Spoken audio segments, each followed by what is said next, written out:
Bapak kami ucapkan ahlan wa sahlan kepada seluruh para peserta kajian Tarhib Ramadan, para jemaah ikhwan ataupun akhwat yang semoga dirahmati oleh Allah Subhanahu wa taala.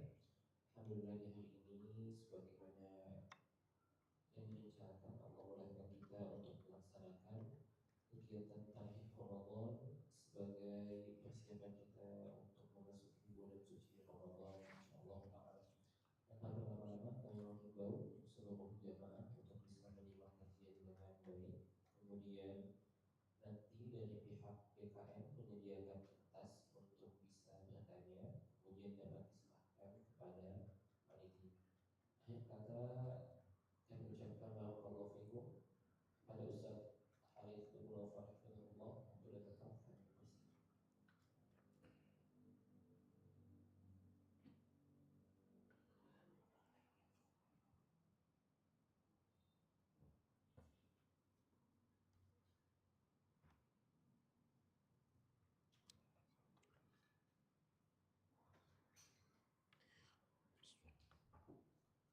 Bismillahirrahmanirrahim. Assalamualaikum warahmatullahi wabarakatuh. Alhamdulillah, alhamdulillahi hamdan katsiran thayyiban mubarakan fih, mubarakan alaih kama yuhibbu rabbuna wa yarda. Wa usalli wa usallim ala nabiyyil karim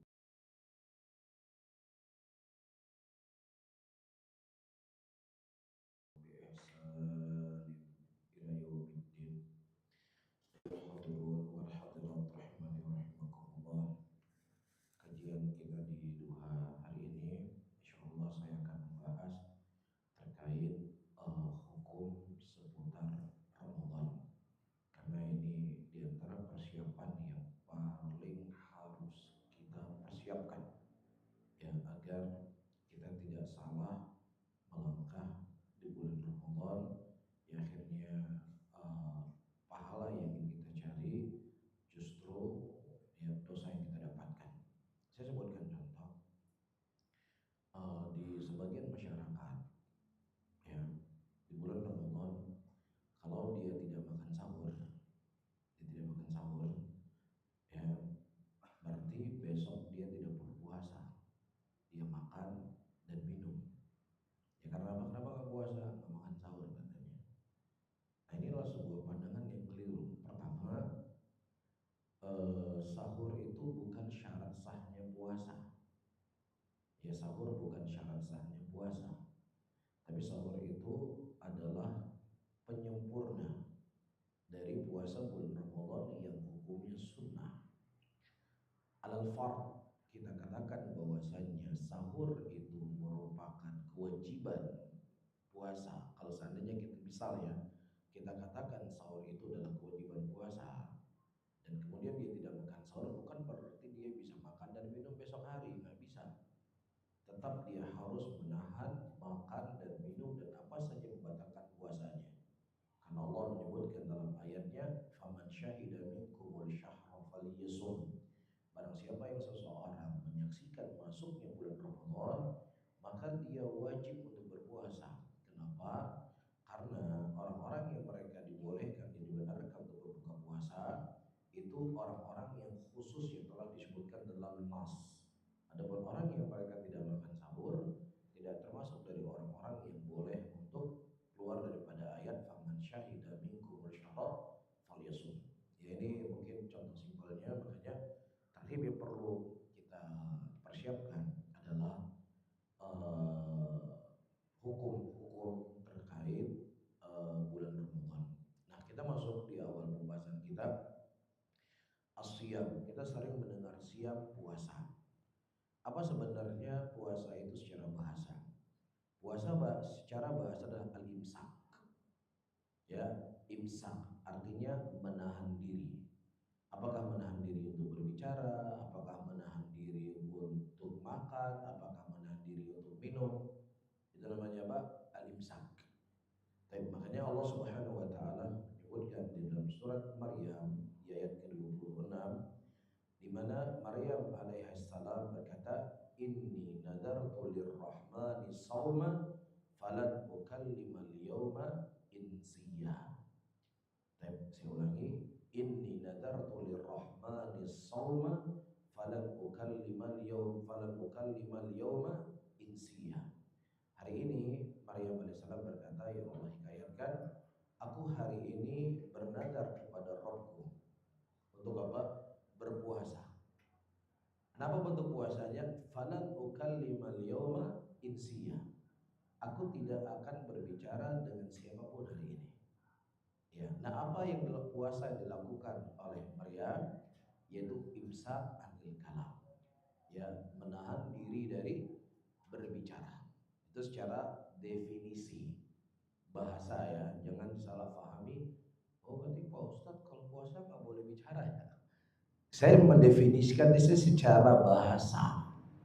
Ya, adapun definisi secara syar'i, puasa itu adalah ya sebagaimana disebutkan oleh Imam Nawawi rahimahullah, al-imsakun an syai'in makhsusin fi waqtin makhsusin, ya menahan diri dari sesuatu yang khusus, dari orang-orang yang khusus, min tulu'il fajri ila ghurubi syams, ya dari mulai terbitnya matahari sampai tenggelamnya matahari. Saya ulangi, Al-Imam Nawawi ketika beliau mendefinisikan apa itu puasa, beliau mengatakan imsakun an syai'in makhsusin an syakhsin makhsusin min tulu'il fajri ila ghurubi syams. Puasa adalah menahan diri dari sesuatu yang khusus, dari orang-orang yang khusus, dari terbitnya matahari sampai tenggelamnya matahari. Atau definisi para ulama yang lainnya, mereka mengatakan at-ta'abbudu lillahi biimsaki anil muftirati min tulu'il fajri tsani ila ghurubi syams. Ya, ibadah puasa adalah beribadah kepada Allah Subhanahu wa taala bil imsak, menahan diri dari apa? Dari hal-hal yang membatalkan puasa. Min tulu'il fajri tsani, dari terbitnya matahari fajar yang kedua sampai tenggelamnya matahari. Tapi tujuannya apa? Al-ibadah. Tapi karena di sana para ulama menyebutkan satu kaidah, ya an-niyah. An-niyah, walaupun nanti akan kita jelaskan, an-niyah di antara fungsi niat adalah untuk membedakan satu ibadah dengan ibadah yang lainnya. Satu. Yang kedua, untuk membedakan antara ibadah dengan adat. Membedakan ibadah dengan adat. Maka disitulah butuhnya niat. Apa misalnya? Ketika antum pergi ke masjid, ya kemudian antum bertakbir, Allahu Akbar. Nah takbir yang antum bertakbir tadi, takbir untuk apa? Untuk sholat tahiyatul masjid, untuk sholat zuhur, atau sholat duha, atau sholat apa? Maka di situ dibutuhkan apa? Niat. Bukan berarti niat itu tidak dilafatkan, kemudian kita tidak berniat. Ya antum takbir Allahu Akbar, takbirnya itu apa?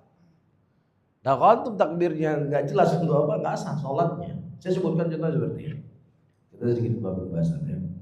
Antum jamaah ta'khir menggabungkan antara sholat zuhur dengan sholat asar. Baik. Nah sholat apa dulu harus kita lakukan? Zuhur dulu atau asar dulu? Kita tarik zuhur ke asar. Zuhur dulu atau asar dulu? Hah? Asar dulu. Baik. Alal qaul para ulama, tapi yang rajih adalah zuhur dulu, karena sholat itu sudah ditentukan waktunya oleh Allah. Mana lebih dahulu, zuhur atau asar? Waktu sholat yang Allah tentukan. Zuhur, ya sudah zuhur dulu sholatnya. Baik. Alal qaul sebagian ulama boleh mengatakan asar dulu karena kita di waktu asar. Nah, di kondisi kita belum sholat zuhur, di kondisi kita belum sholat asar, antum bertakbir Allahu Akbar. Sholat apa takbirnya? Hah? Allahu Akbar. Ya Allah tahu saya sholat apa. Iya betul Allah tahu. Tapi kamu manusia harus berniat. Niatnya untuk apa? Zuhur apa asar? Itulah fungsi niat. Membedakan apa? Antara satu ibadah dengan ibadah yang lainnya.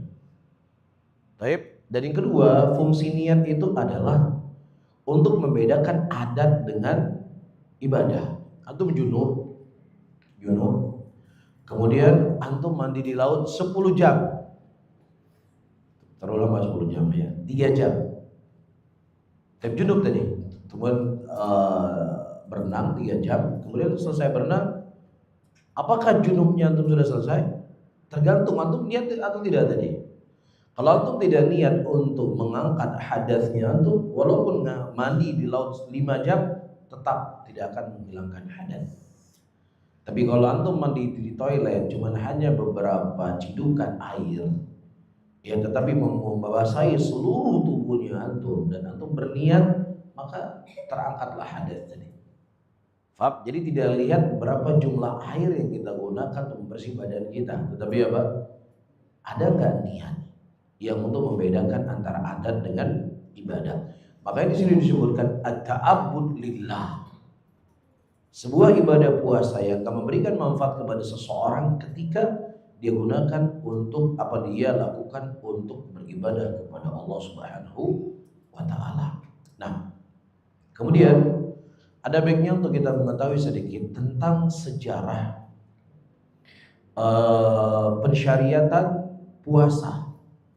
Di awal Islam, Allah Subhanahu wa taala mewajibkan kepada kaum muslimin itu untuk berpuasa ya tanggal 10 Muharram, hanya satu saja kewajiban.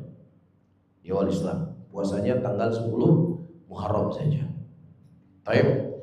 Nah, kemudian setelahnya Allah Subhanahu wa taala mensyariatkan untuk berpuasa di bulan Ramadan.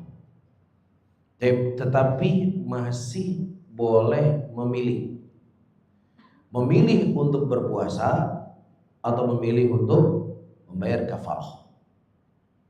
Di awal pensyariatannya puasa, memilih untuk membayar kafarah atau memilih untuk berpuasa. Antasumu khairul lakum in kuntum ta'lamun. Ya. Dengan kalian berpuasa maka lebih baik, kata Allah. Masih lebih baik, masih boleh pilih. Kamu boleh berbuka tapi bayar kafarah, tetapi antasumu khairul lakum in kuntum ta'lamun. Tetapi dengan kalian berpuasa maka itu akan lebih baik untuk kalian. Nah, kemudian setelah puasa itu disyariatkan boleh memilih berpuasa atau tidak, baru setelahnya Allah menurunkan ayat faman syahida minkumul syahra falyasum. Barang siapa di antara kalian yang menyaksikan datangnya bulan Ramadan, maka wajib bagi kalian berpuasa. Nah, adapun bagi orang-orang tua dan orang-orang sakit, hukum bagi mereka itu masih ya sama sebelum diwajibkan puasa kepada seluruh muslimin. Apa dalilnya? Allah mengatakan wa 'alal ladzina yutiqunahu fidyatun ta'am miskin. Dan orang-orang yang mereka tidak punya kemampuan untuk berpuasa, maka boleh bagi dia berbuka puasa dan dia menggantikan di hari yang lainnya. Nah, tadi itu berlaku juga kepada orang yang enggak sakit. Berlaku juga bagi orang yang sehat. Berlaku juga bagi orang yang tidak musafir. Tetapi ketika Allah menghapus itu semuanya, orang-orang yang sakit hukumnya masih berlaku, boleh bagi mereka untuk membayar kafarah, orang yang sudah tua. Baik, wa man kana minkum maridan aw 'ala safarin fa 'iddatun min ayamin ukhra. Ya, boleh untuk berbuka puasa bagi orang yang sakit, bagi orang yang musafir. Insyaallah nanti akan kita jelaskan ahlul a'dzar, orang-orang yang diberikan uzur di dalam puasa. Nah, kemudian disebutkan di sini siyamur Ramadan ruknun min arkanil Islam. Ya, puasa di bulan Ramadan adalah rukun daripada rukun Islam, walau fadail katsira. Dan dia memiliki keutamaan-keutamaan yang sangat banyak. Di antaranya Rasulullah mengatakan, "Man shoma Ramadanan imanan wa ihtisaba, ghafarallahu lahu ma taqaddama min dzambi." Barang siapa yang seseorang berpuasa dan mengharapkan pahala, Allah akan mengampuni baginya dosa yang telah lalu. Nah, di dalam fikih kita sering mendengar yang namanya rukun. Kita sering mendengar yang namanya syarat sahnya ibadah. Kita sering mendengar kewajiban ibadah. Kita sering mendengar perkara-perkara sunnah dalam ibadah. Nah, setiap pembahasan fikih itu ada konsekuensinya sendiri-sendiri. Ada konsekuensinya sendiri-sendiri. Antara rukun, syarat, dan kewajiban ada syaratnya masing-masing. Nah, sebelum mungkin saya sambil lewat ya karena terkait dengan pembahasan kita bahas. Nah, perbedaan antara syarat dengan rukun. Ya, ada yang tahu apa perbedaan antara syarat dengan rukun? Nah, ada yang tahu? Baik.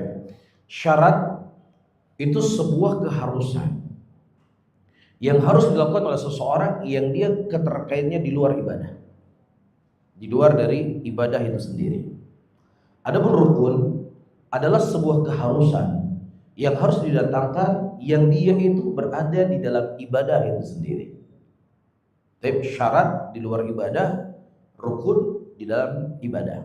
Baik, sekarang berwudu, rukun sholat atau syarat sahnya sholat? Hah? Syarat berwudu? Syarat, kenapa? Karena di luar sholat, nggak ada orang berwudu dalam sholat. Membaca Al-Fatihah, rukun sholat atau syarat sah sholat? Rukun, karena apa? Dibaca dalam sholat. Simpel ya? Simpel? Baik. Menghadap kiblat atau masuknya waktu, syarat atau rukun? Syarat. Baik, Masya Allah. Takbiratul ihram, rukun atau syarat? Alhamdulillah. Sesimpel itu. Ya, syarat sesuatu yang disyaratkan yaitu keterkaitannya di luar ibadah. Adapun rukun yaitu sesuatu yang ada di dalam ibadah. Adanya laki-laki dan perempuan yang akan melakukan akad nikah, syarat atau rukun? Berarti syarat rukun ya. Taib, adanya ijab dan qabul, rukun atau syarat?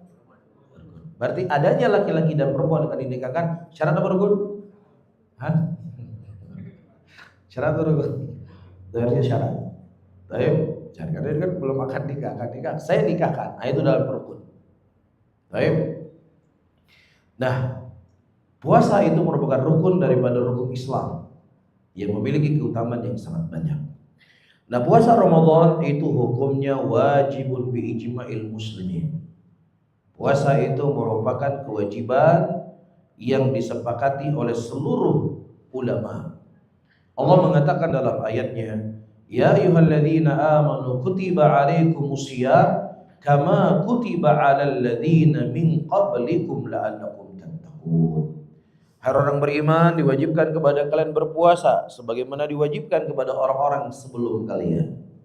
Berarti puasa itu tidak hanya Allah wajibkan kepada umat Nabi Muhammad, tapi puasa itu juga dilakukan oleh umat-umat yang terdahulu. Di antara dalilnya Rasulullah mengatakan, faslun siyamana wa siyama ahlil kitab aklatus sahur. Perbedaan di antara puasa kita dengan puasanya ahlul kitab apa itu? Makan sahur. Berarti dulu juga sudah berpuasa. Iya, dan juga Rasulullah mengatakan dalam hadisnya, wa khairu siyam siyamu Daud kana yasumu yauman wa yuftiru yauman. Sebaik-baik puasa adalah puasa Nabi Daud. Beliau berpuasa satu hari dan berbuka satu hari. Berarti puasa itu tidak hanya Allah syariatkan kepada umat Nabi Muhammad, tetapi puasa itu telah Allah syariatkan kepada nabi-nabi yang sebelumnya. Dan tujuan Allah Subhanahu wa taala mensyariatkan berpuasa adalah la'allakum tattaqun. Yang diinginkan oleh Allah dengan puasanya kamu adalah untuk bertakwa kepada Allah. Ya. Dan kita mungkin gak fokus di sini karena kita ingin belajar ahkamnya.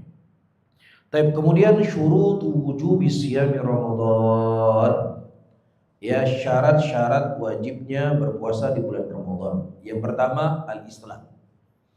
Dia harus muslim.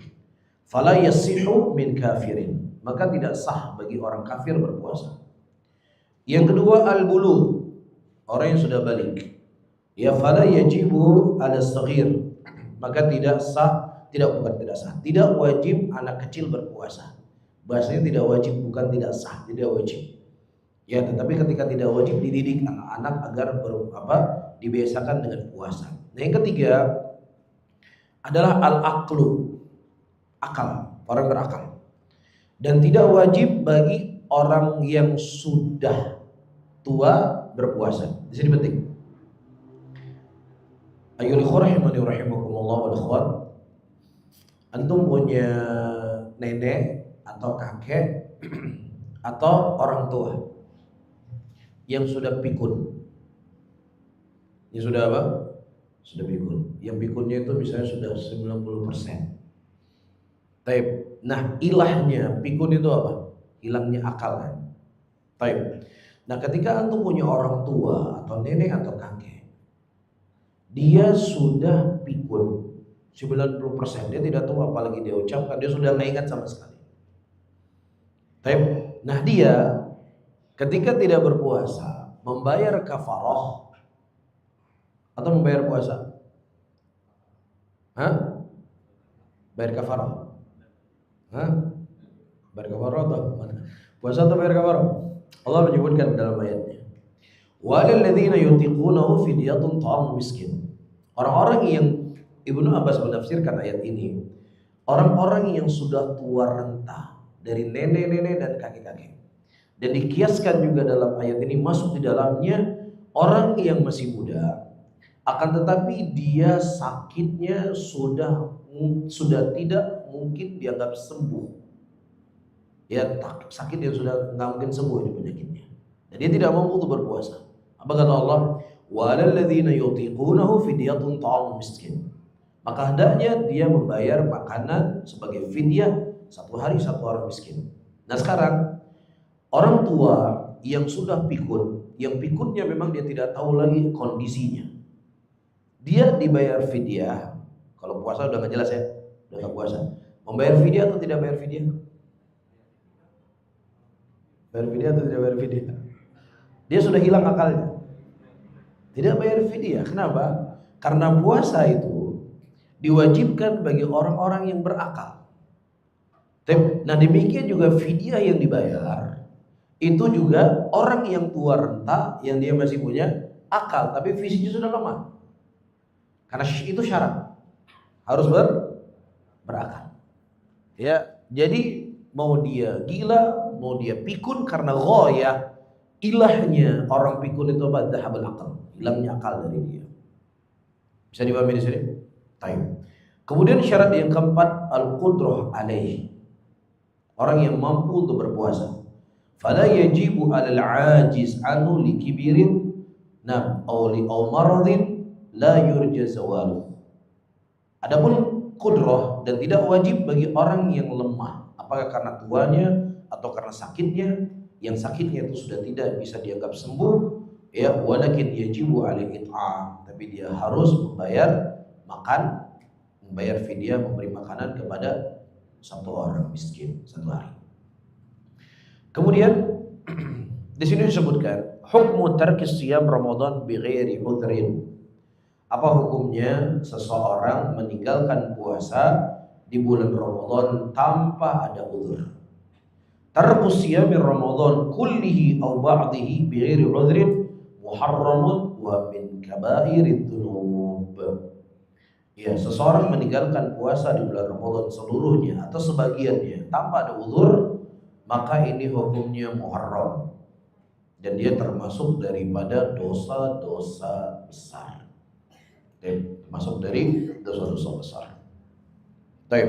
Nah, kemudian selanjutnya yang perlu diketahui, ada sebagian orang untuk berjaga-jaga. Ya, nanti ada Muhammadiyah puasa tanggal sekian, NU tanggal sekian, nanti pemerintah tanggal sekian, nanti ada lagi tanggal sekian. Ya sudahlah, saya non blok. Ya, 2 hari sebelum masuk bulan Ramadan saya berpuasa. Jadi kalau NU benar, saya bersama NU. Kalau Muhammadiyah yang benar, saya juga sudah puasa duluan. Nah, kalau pemerintah yang benar, saya juga sudah puasa untuk jaga-jaga. Baik, di bulan mana? Di bulan Sya'ban. Kedengarannya menarik ya. Daripada debat sana debat sini, puasa atau belum? Wah, ini belum puasa, ini sudah puasa. Ya sudah, saya non blok, saya puasa 2 hari sebelum bulan Ramadan. Secara logika baik ya? Hah? Boleh atau enggak kira-kira? Kira-kira dulu. Kenapa enggak boleh? Orang puasa masa enggak boleh? Orang mau beribadah. Hah? Hah? Karena belum waktunya. Rasulullah berpuasa di bulan Syaban, hampir sebulan penuh. Hah? Menetapkan waktu di ulil amri. Boleh, tidak masalah. Tapi di sana ada satu nas yang sharih dari Nabi SAW. Nabi SAW mengatakan dalam hadisnya, la tuqaddimu Ramadan bi shaumi yaumin aw yaumain. Jangan kalian mengedepankan puasa Ramadan dengan berpuasa 1 hari atau 2 hari sebelum masuk bulan Ramadan, dengan maksud untuk kehati-hatian. Jangan-jangan ini benar, jangan-jangan ini benar. Ya sudah, saya berpuasa 1 hari atau 2 hari sebelumnya. Nas tertansis dari Nabi SAW itu tidak dibenarkan. Jelas, illa rajulun kana yasumu sauman falyasumhu. Kecuali ada seorang laki-laki yang biasanya dia itu berpuasa Senin Kamis, ya, atau berpuasa Daud, dan kebetulan itu terjadi 1 hari 2 hari sebelum masuk bulan Ramadan, maka tidak ada masalah. Akan tetapi dia melakukan puasa tersebut yaumul syak, hari keraguan-raguan, ya sudah, akhirnya saya berpuasa saja. Ini hukumnya tidak dibolehkan. Sebagian ulama mengatakan haram. Ya, udah capek berpuasa, dosa lagi. Karena apa? Karena nggak punya ilmu tadi. Jelas? Jadi ini ternas langsung dari Nabi SAW. La tuqaddimu Ramadan biyaumin aw biyaumain illa kana rajulun yasumu shauman falyasumhu. Baik, bisa dipahami ya? Kecuali dia memang puasa Senin, Kamis, atau pas puasa Daud 1 hari sebelum bulan Syaban. Maka ini dikenal dengan hari syak. Ya, hari syak yang tidak dibolehkan, dibenarkan untuk berpuasa. Nah, kemudian kalau memang atau sedikit makanya sebagian daerah atau sebagian tempatnya, dan mungkin itu hanya ada di negara kita ya. Saya di negara kita sepertinya, saya nggak tahu di Malaysia atau di India, soalnya Indonesia, India, Bangladesh, kalau untuk urusan agama itu hampir seragam ya. Turki, Indonesia, Bangladesh, India ya, hampir seragam ya. India, Bangladesh, Turki, Indonesia. Ya. Tapi di negara-negara yang lain itu tidak ada. Namanya imsak. Dan imsak ini kan sebenarnya kan untuk berjaga-jaga. Ya, untuk jaga-jaga 10 menit sebelum sahur, sebelum adzan dipasang alarm dulu ya, untuk jaga-jaga. Jangan-jangan ini sudah adzan subuh. Ya, makanya kita 10 menit jaga-jaga, jangan makan lagi. Maka pertama kita menjawab, Rasulullah SAW adalah manusia yang paling sayang dan paling perhatian dengan kita. Beliau seorang Rasul yang menginginkan agar ibadah kita itu bisa baik dan diterima oleh Allah. Allah menyebutkan sifat Rasulullah dalam Al-Quran. Azizun alaihi ma'anitum harisun alaikum bil mu'minina rafur rahim. Muhammad itu merasa berat apa yang membuatkan berat. Dan beliau sangat bersemangat sallallahu alaihi wasallam untuk memberikan kebaikan kepada kalian. Ya, nah kalau seandainya menjaga-jaga 10 menit, 15 menit sebelum ya datangnya adzan kita untuk imsak, menahan diri, maka pasti Nabi akan menjelaskan.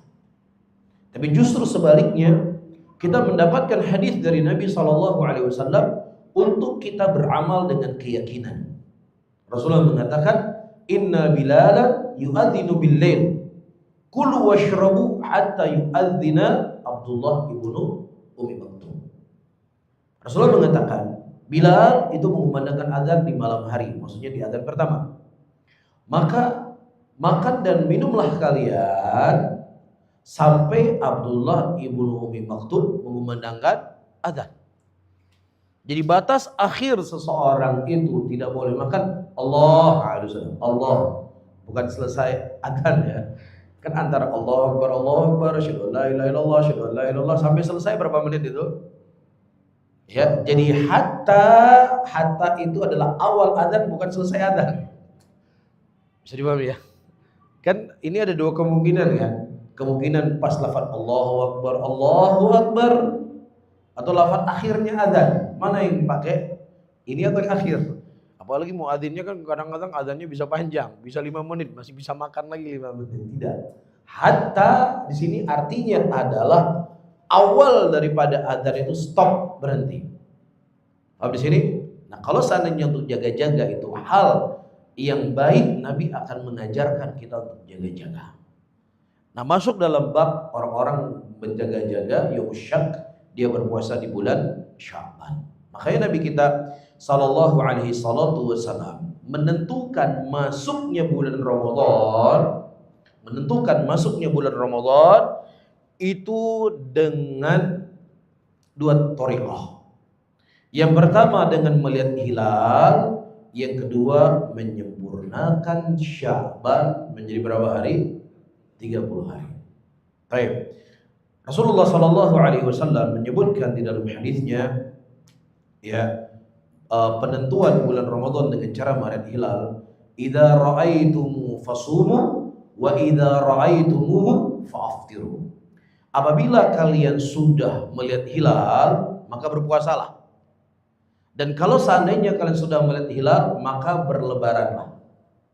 Nah, sekarang hilal itu dilihat tanggal berapa? Tanggal berapa? Hilal dilihat tanggal 29 apa di tanggal 30? Hah? 29. Nah, sebelah kanan. Tanggal 29 atau tanggal 30? 29. Masya Allah. Kalau tanggal 30 nggak usah dilihat lagi. Karena dalam 1 bulan itu kata Rasulullah sallallahu alaihi wasallam, hakada wa hakada wa hakada. Satu riwayat Rasulullah mengatakan, Nabi kita nggak bisa berhitung. Beliau mengatakan wa hakada wa hakada wa hakada. Berapa?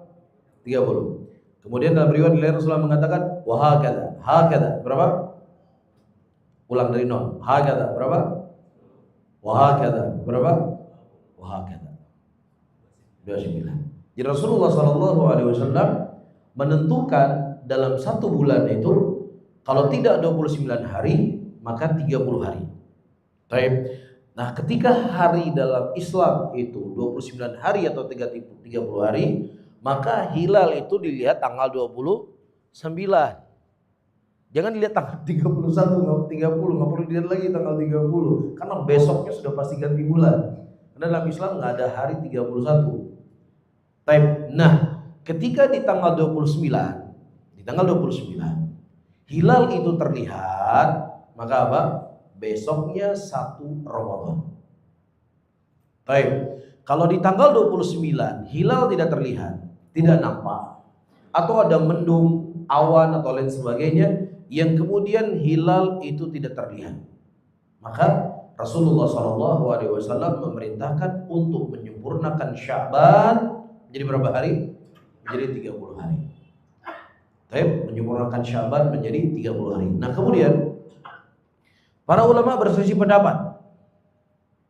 Apakah di dunia ini memiliki satu matlak ataukah tidak? Baik, ketika misalnya ada seseorang yang ada di Arab Saudi melihat masuknya bulan Ramadan, hilal, apakah melazimkan seluruh negara yang ada di dunia ini mereka berpuasa dengan hilal yang di Arab Saudi? Baik, alal qaul sebagian ulama demikian. Baik, nah qaul sebagian para ulama yang lainnya, mereka berdalilkan dengan firman-Nya Allah, "Faman syahida minkumul syahra falyasum." Barang siapa yang seseorang menyaksikan masuknya bulan Ramadan, maka dia berpuasa. Nah, kami di Indonesia tidak melihat masuknya bulan Ramadan. Kami tidak melihat hilal. Nah, kalian yang ada di Arab Saudi melihat hilal, sudah kalian silakan berpuasa. Adapun kami sudah ada tim untuk melihat ru'yah, ternyata apa? Hilal tidak terlihat. Berarti apa? Tidak ada kewajiban untuk kami berpuasa. Karena Allah mengatakan apa? Faman syahida minkumul syahra falyasum. Baik, dan juga disebutkan riwayat dari Abdullah bin Abbas radhiyallahu taala anhu atau Abdullah bin Umar, beliau pada waktu itu datang dari negeri Syam. Ya, setiba-tiba di Madinah, di negeri Syam kemarin sudah berpuasa. Ya, sementara di Madinah baru hari ini berpuasa. Jadi ada perbedaan waktu antara Syam, tempat Abdullah bin Abbas beranjak, dengan kota Madinah tempat beliau datang. Ada perbedaan waktu di situ. Paham di sini? Dan kemudian beliau berkata, wa hakadha alamana nabiyuna sallallahu alaihi wasallam. Demikian Nabi kami mengajarkan kepada kami. Ya, sehingga pendapat ini dibuat oleh para ulama, setiap negeri dan yang bertetangga dengannya itu memiliki matlak masing-masing. Nah, dalam pembahasan fikih, silahkan Anda mengambil pendapat yang pertama, silahkan Anda mengambil pendapat yang kedua, karena khilafnya adalah mu'tabar di kalangan para ulama. Baik. Tidak ada masalah. Kita tidak memungkiri ketika orang memandang satu dunia memiliki satu matlak atau setiap negeri punya matlak masing-masing. Namun, ini harus garis bawahi. Dari sisi praktek, perkara-perkara yang itu urusannya pemerintah, maka kita runtuhkan semua fikihnya kita dan kita ikut dengan peraturan pemerintah. Dan demikian jalannya para imamatus salaf. Saya sebutkan beberapa dalil dalam bab ini. Silakan Anda berdebat. Wah, satu matlak, setiap negeri punya matlak, silakan, tidak ada masalah. Ya, selama dalam koridor ilmiah. Tetapi dari sisi amalan dan praktek, maka kita mengikuti pemerintah. Apa kata kaidah disebutkan dalam usul?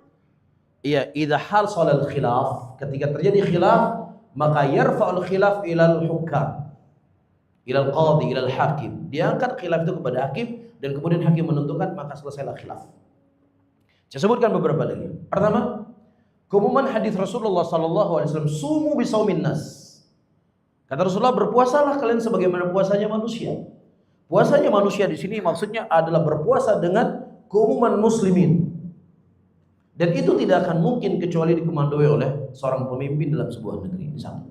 Yang kedua, pada waktu itu terjadi khilaf antara Abu Darda radhiyallahu taala anhu dengan Muawiyah dalam masalah fikih.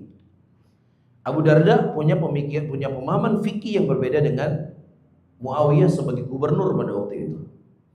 Nah, kemudian Muawiyah radhiyallahu taala anhu mengirim surat kepada Utsman bin Affan. Itu di zaman kekhilafannya Utsman bin Affan. Apa yang ditentukan oleh Utsman bin Affan? Utsman bin Affan menentukan apa yang menjadi fikihnya siapa? Muawiyah. Fikihnya gubernur untuk menyatukan muslimin. Taib, walaupun mungkin secara personal Utsman bisa saja bersependapat dengan Abu Darda, bisa saja. Tetapi untuk mengumpulkan muslimin dalam bab ini, Utsman bin Affan radhiyallahu taala anhu menentukan apa yang diputuskan oleh Muawiyah. Taib, dan kemudian Utsman menganjurkan kepada Abu Darda radhiyallahu taala anhu untuk sementara pergi dari tempat tersebut kalau beliau berkenan. Tapi kalau beliau berkenan, pergi dulu sementara supaya muslimin tidak terjadi khilaf di sini dalam bab fikih ini. Ini menunjukkan apa? Ketika terjadi khilaf, para salaf kita terdahulu mereka kembali kepada pemimpin yang kemudian pemimpin menentukan hukum di situ untuk menyatukan muslimin, enggak terjadi cekcok di tengah-tengah umat Islam. Bisa difahami, walaupun kasus ini teman-teman, kita keluar sedikit dari pembahasan. Kasus ini dijadikan oleh orang-orang yang membenci Utsman. Utsman itu nepotisme. Ketika terjadi khilaf antara Abu Darda dengan Muawiyah, justru dia bela sendiri keluarganya Muawiyah. Nepotisme. Nah, Abu Darda diusir sama dia. Diusir bahasanya. Padahal Utsman bin Affan radhiyallahu taala berkata, "Ya Abu Darda, kalau memang kamu berkenan, kamu pergi dulu ke sebuah tempat yang bernama Rabuah." Sampai-sampai Abu Darda berkata, "Kalau Utsman memerintahkan kepada saya untuk pergi ke Najasyi, saya akan pergi ke Najasyi." Namun alul fitan dari zaman ke zaman selalu mencari-cari celah untuk menjatuhkan kehormatan para sahabat Nabi sallallahu alaihi wasallam. Dapat ya? Nah, fikihnya di situ apa? Ya, ketika terjadi khilaf, maka diangkat kepada pemimpin untuk menyelesaikan permasalahan. Ini mazhabnya salaf ini. Baik. Nah, yang kedua, pada waktu itu terjadi perselisihan di antara sahabat Rasulullah SAW terkait apakah musafir itu wajib mengqashar salat ataukah tidak wajib mengqashar salat. Abdullah bin Mas'ud radhiyallahu taala anhu dan bersama dengan beliau, mereka memandang mengqashar salat itu wajib hukumnya dalam keadaan safar. Idza darabtum fil ardi falaysa 'alaikum junahun an taqsuru minas salat. Ketika kalian sudah mulai melakukan perjalanan salat, safar kalian, maka tidak ada masalah bagi kalian untuk mengqashar salat kalian. Sehingga dengan nas ini mereka memandang bahwasanya mengqashar salat itu hukumnya wajib. Baik. Adapun Utsman bin Affan sebagai khalifah pada waktu itu, beliau memandang bahwasannya mengqashar salat itu bukanlah sebuah kewajiban dalam safar. Perdebatan itu, perdebatan ilmiah ya, bukan perdebatan kayak kita ya. Kadang-kadang kalau kita perdebatan lebih menjatuhkan, lebih menghina, lain sebagainya. Perdebatan mereka ilmiah, biasa. Ya perdebatannya ilmiah, ya mereka kemukakan. Nah kemudian ketika Utsman bin Affan radhiyallahu ta'ala berdiri untuk salat, Abdullah bin Mas'ud berdiri di belakangnya, dan kemudian Abdullah bin Mas'ud tetap ikut berapa rakaat? 4 rakaat. Tadinya beliau 2 rakaat harus, gak boleh 4. Tapi ketika sudah sholat, ya sudah, boleh ikut dengan siapa? Utsman bin Affan, sholat berapa rakaat? 4 rakaat. Kemudian selesai sholat ditanya, Abdullah bin Mas'ud mengatakan al-khilaf hilasyu syarr. Khilaf itu adalah jelek. Ya. Nah dari kisah ini memberikan faidah kepada kita, silahkan Anda berdebat dalam masalah fikih satu matla. Apakah setiap negeri punya matla sendiri-sendiri? Silahkan Anda merojikan apa yang dirojikan. Faham? Tetapi dari sisi amalan dan praktek, berpuasa dengan puasa pemerintah, berlebaran dengan lebaran pemerintah. Dapat enggak maksud saya? Ya, perdebatan fikih silakan Anda berdebat fikihnya. Satu matlak ataukah punya matlak masing-masing. Tapi kalau sudah mempraktekkan para salaf kita apa? Mereka mengikuti apa yang telah ditetapkan oleh pemerintah. Idza hasal al-khilaf, ketika terjadi khilaf, maka jalan keluar daripada khilaf tersebut diangkat kepada pemerintah. Dan apalagi pemerintah Indonesia, mereka menggunakan dengan metode yang syar'i, dengan metode melihat hilal. Baik. Kemudian selanjutnya para hadirin dan hadirat yang dimuliakan oleh Allah Subhanahu wa taala, mungkin kita ringkas ya. Kita kajian sampai jam berapa? Jam 11 atau jam 10? Hah? Jam 11 sampai selesai. Bisa sampai sore. Tidak saya ringkas ya. Kemudian selanjutnya an-niyatu fis siyam. Berniat di dalam puasa. Walaupun tadi sudah kita singgung di awal pembahasan kita tadi, wala yasihhu siyamu illa binniyatin. Tidak sah puasa seseorang kecuali dengan niat. Rasulullah SAW menyebutkan dalam hadisnya, innamal a'malu binniyat. Hanya saja amalan itu ya terikat dengan niat. Rasulullah di sini menggunakan huruf ba. Huruf apa? Huruf ba. Huruf ba dalam bahasa Arab itu memiliki banyak makna. Ada maknanya litab'idhiyah. Ada maknanya al-mulassaqah. Ada namanya al-musahhabah. Ada maknanya lil isti'anah. Jadi berubah banyak maknanya. Bismillahirrahmanirrahim. Dengan menyebut nama Allah. Banyak bak mana kira-kira ini? Bak musahhabah, mulassaqah, ya isti'anah. Hah? Musahhabah, isti'anah. Ya ini bak isti'anah. Dengan menyebut nama Allah, saya meminta tolong, saya buat ini, saya buat ini, saya buat ini. Baik. Ada ba'nya yang disebut dengan ba'al mulassaqah. Mulassaqah artinya dia mulassaq itu lengket ya. Dalam Al-Quran Allah mengatakan apa? Liyatufu bil baitil atiq. Ya, hendaknya mereka tawaf bil baitil atiq. Pakai rubah ya, Allah mengatakan. Nah di sini bil baitil atiq maksudnya ketika dia tawaf, dia mesti mulassaqah dengan seluruh Ka'bah. Mulassaqah dengan seluruh Ka'bah. Makanya di sana ada khilaf di kalangan para ulama. Firman Allah Subhanahu wa taala, "Wamsahu biru'usikum." Ketika berwudu hendaknya dia membasuh kepalanya. Nah, ba dalam biru'usikum, apakah ba al-mulasaqah atau ba litab'idiyah? Tapi dia itu sebagian. Mazhab Syafi'iyah mereka mengatakan huruf ba dalam ayat wamsahu biru'usikum adalah at-tab'idiyah. Ya, kita lihat saudara-saudara kita muslimin ketika berwudu, ya, jangan diketawain. Ya, itu kembali ada dalil mulasaq, mereka memahami baca apa. Kadang-kadang kita kalau ada orang wudu seperti itu, apa ini wudu? Kita ketawain wudunya ya. Nah, itu ada pembahasan ilmiah, fikihnya. Taib, sehingga mereka mau cukup dengan tab'idiyah. Tab'idiyah itu cukup. Ini namanya tab'idiyah. Makanya juga dalam tahallul ketika haji dan umrah, mereka juga memahami at-tab'idiyah. Ya, cukup mengambil beberapa rambut saja sebagian, tidak dipahami dengan mulasaqah. Dan sebagian para ulama mereka menganggap itu dalam mulasaqah karena dikuatkan dengan hadis Ali bin Abi Thalib radhiyallahu taala anhu ketika beliau mencontohkan wudunya Rasulullah, beliau mulai membersihkan kepala dimulai dari awal tumbuhnya rambut kemudian sampai ke belakang, kemudian beliau majukan. Ya, berarti ayat wamsau birusikum berubah di sini dibawa kepada mana? Hadis mulasaqah seluruhnya dengan hadis Ali bin Abi Thalib radhiyallahu taala anhu. Baik. Nah, di dalam hadis Nabi innamal a'malu binniyat, ba di sini artinya adalah musahabah. Musahabah artinya adalah seseorang itu harus selalu senantiasa niat bersamanya. Niat bersamanya. Saya kasih contoh.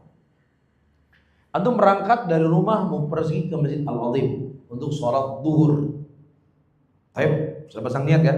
Ini saya mau sholat duhur ini. Di tengah perjalanan antum telepon.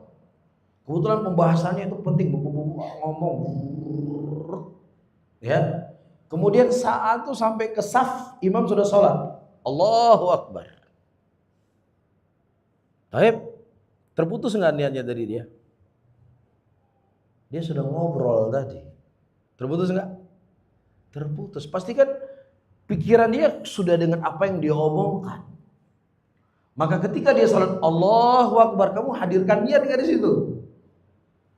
Kalau dia enggak hadirkan niat, ya enggak sah salatnya. Karena apa? Rasulullah mengatakan innamal a'malu binniyat. Hanya saja amalan itu harus selalu senantiasa bersamanya niat. Walaupun niat itu tidak usolli misalnya, akan tetapi dia tetap harus dihadirkan. Anda tadi sudah pikiran Anda tuh sudah apalagi ada masalah ketika telepon sampai Allahu Akbar. Allahu Akbarnya apa? Hadir nggak niat kamu di situ? Iya, kalau hadir niat sholat apa yang kamu niatkan?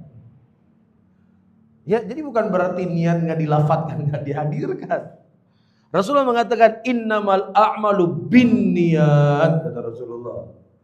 Hanya saja amalan itu harus selalu senantiasa niat bersamanya. Ya, jadi bukan berarti ini penting. Kadang-kadang sebagian kita, wah niat kan nggak dilafatkan, ini udah betul nggak dilafatkan, tapi harus dihadirkan. Salat apa yang kamu lakukan? Ya, takbir untuk apa kamu? Bisa difahami? Makanya dalam pembahasan puasa ini, para ulama mereka mengatakan, al-qaul sebagian para ulama mengatakan, seseorang boleh dia berniat puasa dengan sekali niat di awal puasa selama 1 bulan. Selama berapa? Selama 1 bulan. Dengan syarat selama niat itu tidak terputus. Karena apa? Karena innamal a'malu binniyat tadi. Selama tidak terputus. Bagaimana maksudnya tidak terputus? Antum berniat di awal Ramadan saya ingin berpuasa sebulan penuh misalnya. Di puasa ke-10 antum sakit. Di 10 apa? Antum sakit. Ketika antum sakit, antum tidak berpuasa selama berapa hari? 5 hari misalnya. Di puasa ke-16 antum berpuasa lagi. Butuh nggak tajdid niyah? Butuh nggak memperbarui niat? Butuh, karena kita tadi sudah terputus niat kita karena kita sakit. Atau di puasa ke-15 antum safar. Antum safar di puasa ke-15. Tapi otomatis ketika misalnya antum di safar antum tidak berpuasa. Kembali ke Jakarta di puasa tanggal 17. Antum puasa lagi besok, harus perbarui niat lagi. Jadi para ulama mengatakan boleh bagi seseorang untuk berniat dengan sekali niat sebulan penuh, tetapi niat itu tidak boleh putus. Karena apa? Innamal a'malu binniyat bil musahabah. Dan itu harus bersama dia terus menerus. Bisa difahami ya? Baik, makanya disebutkan oleh Syekh di sini, wa yakhtalifu waqtu wujubin niyyah fi siyamil wajib an ghairihi. Di sana ada perbedaan di antara waktu berniat antara puasa wajib dengan puasa sunnah. Adapun puasa wajib, maka dia harus menginapkan niatnya di malam hari. Jadi sebelum subuh dia sudah harus pasang niat. Tapi dia tidak boleh niatnya besok pagi, udah jam 8 baru niat, nggak boleh. Karena puasa wajib itu harus pasang niatnya. Rasulullah mengatakan, ya bimana orang yang mereka tidak mentidurkan niatnya maksudnya niatnya di malam hari, maka ini akan memberikan pengaruh kepada puasanya. Berbeda dengan puasa sunnah. Kalau puasa sunnah, ya seseorang boleh tidak menginapkan niatnya. Tadi malam boleh, ya dia boleh berniat di pagi hari, selama dia belum makan apapun. Dengan dalil Rasulullah SAW ketika pulang ke rumah ibunda Aisyah radhiyallahu taala anha, dan kemudian Nabi tidak mendapatkan makanan di rumahnya beliau. Subhanallah. Nabi nggak punya makanan di rumah. Kemudian kata Nabi, "Idzan ana shaim." Kalau memang tidak ada makanan, maka saya berpuasa. Alul qaul sebagian para ulama, kapan Nabi berniat puasa? Nabi sebelumnya tidak berniat puasa. Beliau berniat puasa karena memang tidak ada makanan, ya sudah saya berpuasa. Jadi Nabi nggak ngomel-ngomel, ente perempuan ngapain di rumah nggak masak? Ya udah saya berpuasa. Simpel, hidupnya Rasulullah itu simpel kan? Betul nggak? Kalau kita nggak dimasak di rumah ngomel-ngomel nggak? Udah saya capek kerja, begini, masak, ngomel. Nabi simpel hidupnya Rasulullah. Ya udah saya berpuasa. Sesimpel itu. Ya subhanallah. Pernah lagi satu kisah ya. Pernah waktu itu Ibunda Aisyah radhiyallahu taala kehilangan kalung. Ibunda Aisyah kehilangan kalung. Nah akhirnya kan waktu orang kan mencari kalung kan, cari kalung dan lain sebagainya, dan itu butuh waktu. Akhirnya para sahabat kehabisan air. Akhirnya orang mendatangi Abu Bakar ini gimana ini? Ini kita nggak ada air, kehilangan karena putri kamu kehilangan kalung. Maksudnya ini repot kami ini dengan kondisi seperti ini, kurang lebih seperti itu ya. Kemudian ya namanya Abu Bakar kan beliau nggak enak. Beliau bawa orang banyak rame-rame karena Aisyah kehilangan kalung, membuat terhambat mereka melakukan perjalanan. Akhirnya Aisyah, Abu Bakar mencari mana nih Aisyah. Tiba-tiba dilihat Rasulullah tidur di pangkuannya Aisyah. Subhanallah. Paham nggak maksudnya? Rasulullah tidur di pangkuan Aisyah, kondisinya gara-gara Aisyah perjalanan terhalangi. Nah kita misalnya, kita rame-rame rombongan bersama ada 1 bus misalnya, atau 50 orang atau 100 orang, tiba-tiba gara-gara istri kita ya perjalanan jadi terhalang gara-gara istri kita. Kira-kira apa komentar sama istri? Besok nggak buat lagi. Gitu kan? Ngomel nggak kita kira-kira? Ya masalahnya nih 100 orang gara-gara kamu kita terhalangi perjalanan. Betul ya? Pasti kita wah udah habis istri kita udah. Tapi subhanallah, Rasulullah dengan kondisi seperti tidur di pangkuannya Aisyah. Akhirnya Abu Bakar marah gimana? Rasulullah aja tidur di pangkuannya Aisyah radhiyallahu taala. Sesimpel itu hidup Nabi kita sallallahu alaihi wasallam. Ya, simpel hidupnya. Ya udah kalau nggak ada makanan, ana shaimun. Saya berpuasa. Ya saya puasa, udah saya puasa. Nggak perlu dibeributkan. Tapi subhanallah. Ya mudah-mudahan Allah pertemukan kita dengan Nabi kita Muhammad sallallahu alaihi wasallam dalam surganya. Amin ya rabbal alamin. Nah, ya di sini Nabi sallallahu alaihi wasallam beliau baru mulai berniat di pagi hari. Itu dibawa oleh para ulama ketika puasanya adalah puasa sunnah. Adapun puasa wajib dia harus menginapkan niatnya di malam hari. Itu maksudnya sebelum adzan subuh yang kedua. Kemudian kata Syekh di sini saya baca ya. Wa yakfi fi siyami Ramadan niyatun wahidatun min awalihi ala sahih. Min qaulil ulama rahimahullah wa iyyahum fala yulzam tajdidun niyyah li kulli yawmin fi lailatihi ilman bi anna man akala bi niyati shiyam nam kafahu dzalik an niyatil mu'tabarah. Cukup untuk orang berpuasa Ramadan dengan satu kali niat di awal puasa al-qaul sahih dari pendapat para ulama. Baik, maka tidak melazimkan bagi dia untuk memperbarui niat setiap malamnya. Ya, selama niat itu belum terputus dengan kondisi dan keadaan yang saya sebutkan tadi. Kemudian selanjutnya, para hadirin dan hadirat dimuliakan oleh Allah, sebab-sebab bolehnya seseorang berbuka puasa di bulan Ramadan. Taib, bolehnya seseorang berbuka puasa di bulan Ramadan. Taib, yang pertama, al-mardu, orang yang sakit. Nah, sakit bagaimana? Yang seseorang itu boleh berbuka puasa. Panu, sakit nggak Panu? Sakit ya. Kurap, sakit. Sakit kurap kan? Buktinya kita pakai salep, kurap. Antum tahu nggak apa sih namanya kalau di sini saya nggak tahu. Kalau bahasa Acehnya cemekam. Ada orang Aceh sini nggak ada. Cemekam itu kita punya kuku jempol itu kan karena suka masuk ke dalam kulit. Apa? Cangkangan. Oh, cangkangan ya. Mirip-mirip cemekam cangkangan. Sakit nggak itu? Sakit. Mata sakit mata. Apakah sakit-sakit yang model seperti ini boleh bagi kita berbuka puasa? Kan saya sakit. Al-Imam Nawawi rahimahullah, beliau mengatakan al-mardul ladzi yashukku ma'siyam. Sakit yang boleh bagi seseorang itu berbuka puasa adalah si sakit yang apabila dia berpuasa itu membuat dia berat. Au yatadarraru bihi, atau dia itu atau akan mendapatkan mudaratnya dia akan mudarat. Dia akan bermudarat. Maka ayat di dalam Al-Qur'an, "Faman kana minkum maridhan." Barang siapa di antara kalian sakit, maka sakit yang diinginkan dalam ayat ini sakit yang membuat dia berat untuk berpuasa dan sakit yang membuat dia bermudarat kalau dia berpuasa. Maka boleh bagi dia berbuka puasa dan dia menggantikan di hari yang lainnya. Baik. Nah, apakah dia itu harus mencoba dulu, nanti ketika memang sudah tidak sanggup dia berbuka? Baik. Atau memang dari awalnya dia tidak perlu berniat dan dia tidak perlu dan boleh untuk makan pagi? Mana di antara dua hal ini? Bedakan.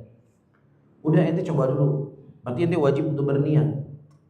Nanti kalau udah nggak sanggup, jam 11, 12 nggak sanggup, udah buka. Atau dari awal dia sudah boleh berbuka puasa. Mana kira-kira? Kira-kira aja dulu. Hah? Orang misalnya sakit ya, dia mau sholat. Ada bapak-bapak mungkin sudah tua. Apakah boleh dia langsung duduk di kursi sholat Allahu Akbar, atau dia berdiri dulu? Semampu dia, kapan dia nggak mampu baru dia duduk. Yang pertama atau yang kedua? Berdiri dulu. Nah, puasa gimana? Sama kayak sholat berarti? Sama nggak? Sama. Berarti dia harus puasa dulu. Kamu harus niat malamnya, puasa besok. Kalau nggak sanggup, baru berbuka. Begitu. Nah, gimana ya? Tapi para ulama membagi ibadah menjadi dua. Ada ibadah yang dia menerima yatajazza, ada ibadah yang dia tidak menerima yatajazza. Maksudnya ada ibadah yang terima potong-potongannya, ada ibadah yang tidak menerima potong-potongannya. Ya. Nah, ibadah sholat, ayyuhal ikhwani rahimakumullah, adalah ibadah yang apabila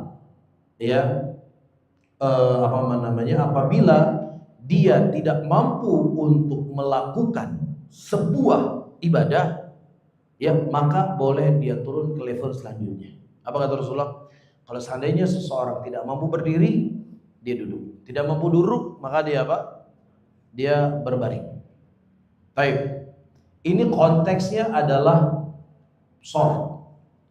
Adapun puasa, ayyuhal rahimani rahimakumullah, dia konteksnya tidak seperti itu. Dia berbeda dengan puasa, berbeda dengan sholat. Ya, orang yang memang hukum asalnya dia tidak mampu untuk berpuasa, maka tidak dianjurkan untuk dia kamu puasa dulu. Hukum puasa baginya sudah terangkat, maka tidak ada keharusan bagi dia untuk berniat. Tidak ada keharusan bagi dia untuk makan sahur, karena itu dua jenis ibadah yang berbeda. Faham? Karena Allah mengatakan apa? Faman kana minkum maridun aw ala safarin fa iddatun min ayamin ukhra.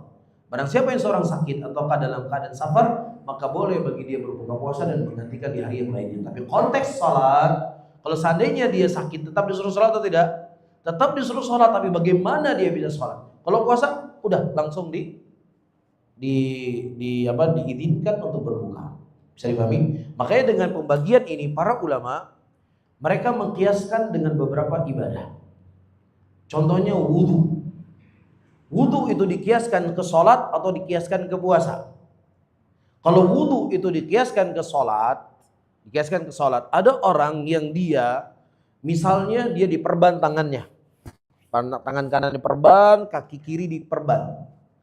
Kalau dia dikiaskan ke puasa, maka semua anggota wudu dia berwudu dengan sempurna. Nanti ketika ada yang diperban dia cukup diusap. Baik. Tapi kalau dia dikiaskan ke puasa, maka dia nggak perlu untuk mengusap, tinggal dia bertayamum selesai. Dapat ya? Ya, jadi orang berwudu kan sering jadi bermasalah kan? Ini saya cuci muka atau enggak? Muka saya nggak ada masalah. Yang bermasalah adalah diperban tangan saya sama kaki saya.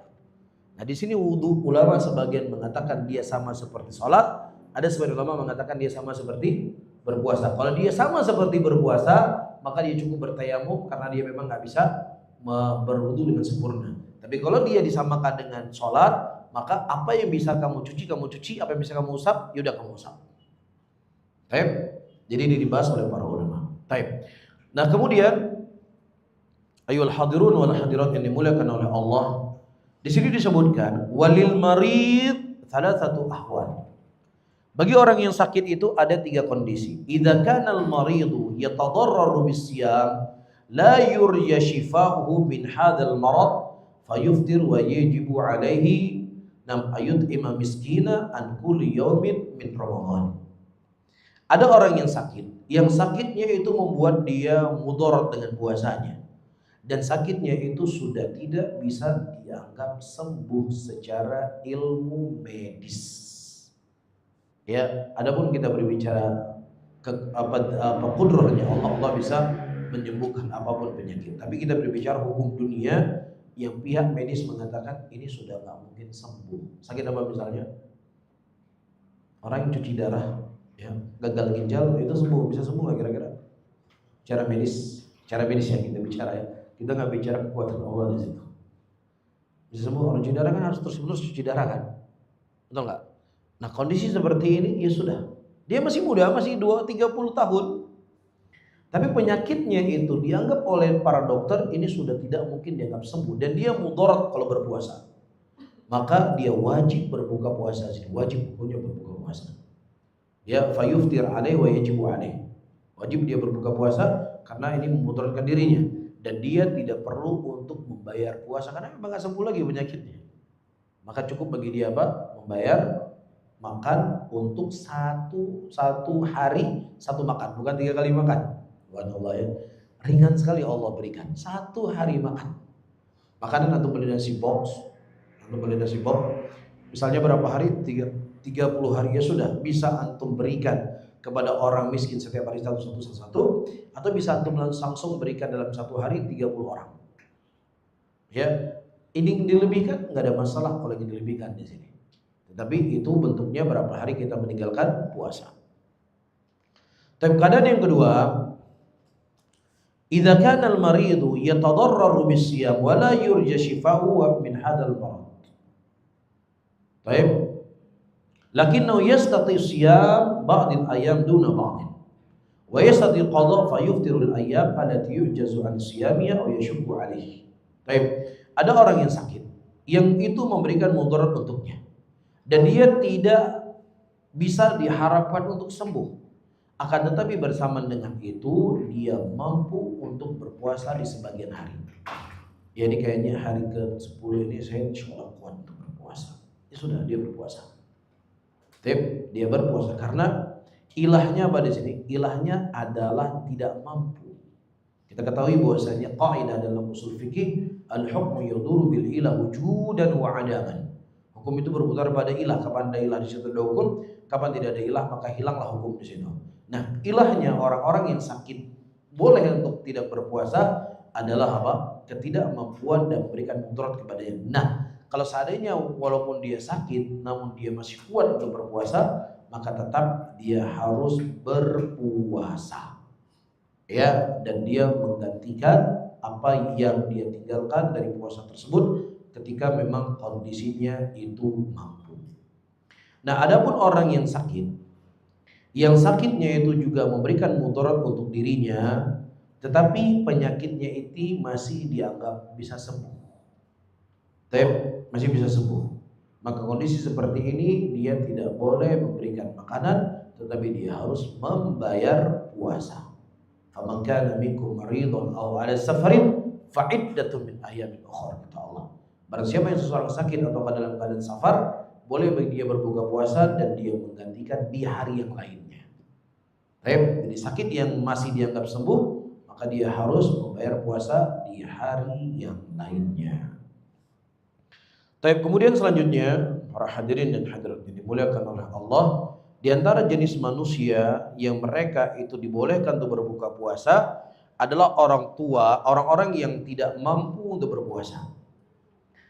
Di dalamnya di sini dimasukkan fakabirus sin alladzi la yastati as-siyam. Tapi sebelum saya lanjutkan, sekarang wanita hamil ya, dan wanita yang menyusui. Kira-kira wanita yang hamil dan wanita yang menyusui, dia lebih dekat dengan orang yang sakit masih dianggap sembuh, atau dia lebih dekat dengan orang sakit yang tidak mungkin dianggap sembuh? Mana kira-kira? Yang dianggap sembuh. Makanya Syekh bin Baz rahimahullah, beliau mengatakan wanita yang hamil dan wanita menyusui wajib untuk dia berpuasa. Ya, kecuali kalau seandainya dia tidak punya kemampuan dan memudaratkan dirinya.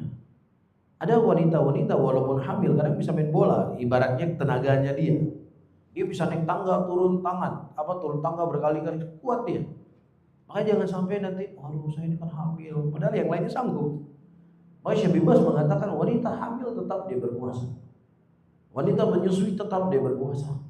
Kecuali ketika memang itu memberikan mudarat untuk dirinya dan memudaratkan si bayinya dengan dia berpuasa, maka boleh untuk dia berbuka. Tapi kalau seandainya itu tidak memudaratkan dirinya dan memudaratkan si bayi ketika dia berpuasa, maka wanita-wanita hamil dan wanita-wanita menyusui, kata Syekh bin Baz rahimahullah, mereka tetap harus berpuasa. Ya, ini penting. Walaupun ada khilaf di kalangan para ulama dalam bab ini, tapi semaksimal mungkin untuk punya istri diingatkan istri ya untuk tetap berpuasa di bulan Ramadan, kecuali kondisinya yang saya sebutkan tadi. Nah, kemudian selanjutnya, al-ajzu anisyami likibaris sinni. Ya, orang-orang yang tidak mampu berpuasa dikarenakan umur yang sudah tua.